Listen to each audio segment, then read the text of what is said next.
सैगम अब्बास साहब और इनके सारे जो चंद हैं, ये सारे चंद इस टाइम रात के टाइम अपनी ड्यूटी पे खड़े हैं। जैसे मोटरवे पुलिस है, इसी तरह ये पेट्रोलिंग पुलिस है। ये उस गांव के पास जाके लोगों की केयर करती है जहां रात कोई भी नहीं पहुंचता, क्योंकि जाट सड़कें होती हैं रात को, मगर 24 ये आपको तो पता ही नहीं ना ये क्या करते हैं।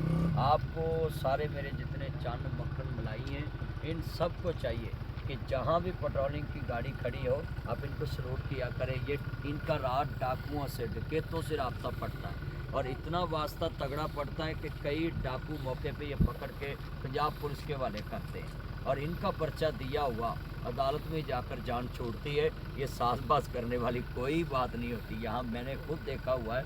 और इनके जितने इदारे हैं वो चौधरी परवेज़ लाई साहब ने इसका इब्तिदा किया था और आज तक ये अपनी असल हालत में मौजूद है।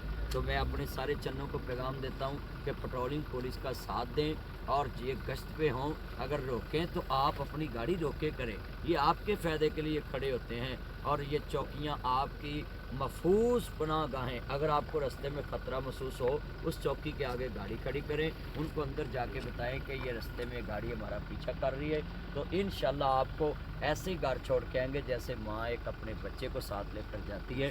ये आपकी मुहाफ़िज़ है, आप इनकी इज़्ज़त करेंगे और इंशाल्लाह आप महफूज सफ़र करेंगे। अगर महफूज सफ़र करना चाहते हैं तो अपनी पेट्रोलिंग पुलिस की इज़्ज़त करें। थैंक यू सर जी, अल्लाह आपकी हिफाज़त फरमाए। बहुत शुक्रिया।